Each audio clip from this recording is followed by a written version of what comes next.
What is it about the United States of America that leads distant strangers like me just to be so interested in the outcome of the presidential election? Well, it's not the stupendous power wielded by the US that commands my attention. Rather, the arc of America's political history has the character of an unfolding morality play, a narrative in which we see the best and the worst of the Enlightenment on full display. And that's what fascinates me. The character of the European Enlightenment was best captured by Immanuel Kant when he wrote that enlightenment is man's release from his self-incurred immaturity. Immaturity is man's inability to make use of his understanding without direction from another. And this immaturity is self-imposed when its cause lies not in lack of reason, but in lack of resolution and courage to use it without direction from another. The Enlightenment ideal, informed by classical ideas of civic virtue and distinctively British conceptions of liberty and legitimacy, this lies at the heart of the intellectual and moral character of America and its small r republicanism. And it's this quest for a virtuous republic that's propelled the best of US politics. Yet, even when it's been at its most magnificent, the politics has never quite escaped the downward pull of what many Americans understand to be the original sins of slavery and the violent dispossession of their country's First Nations. And it's in that sense that the US exemplifies the best and the worst of the Enlightenment project, with its ever-present injunction to attain maturity needed to form one's own mind, and of course to stand with others as a matter of choice and conviction, rather than conformance with the crowd. Strangely enough, watching Donald Trump's efforts to retain the presidency draws attention to a potentially fatal flaw in this ideal.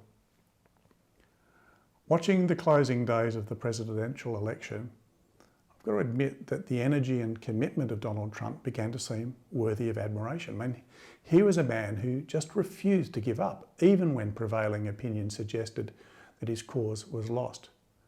But just as I was preparing to give him credit for this, Mr. Trump stood up at the podium in the White House and renewed his earlier efforts to call into question the legitimacy of the election.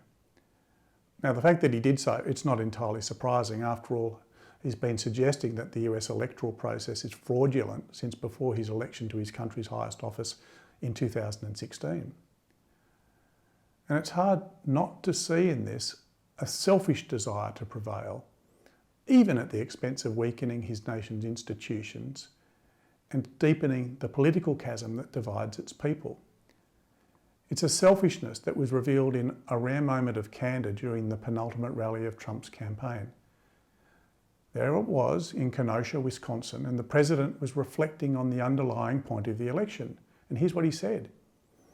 He said, "This isn't about, it's about me, I guess, when you think about it. This isn't about what? Democracy? The people? The American dream? No. It was just about Donald J. Trump." And that is the risk in the Enlightenment project, that our efforts to achieve maturity and understanding without direction from another can be corrupted and morph into a solipsism that is as destructive of as it is indifferent to the common good. I mean, it's easy enough to appear to stand tall when you tear down everyone and everything around you. And that's not what Kant or the founders of the American Republic had in mind. There's a fine line between independence and isolation, between standing on one's own 2 feet and standing alone, between a proper concern for oneself and an indifference to others. So, when it comes to ethical issues, how and where do you draw the line?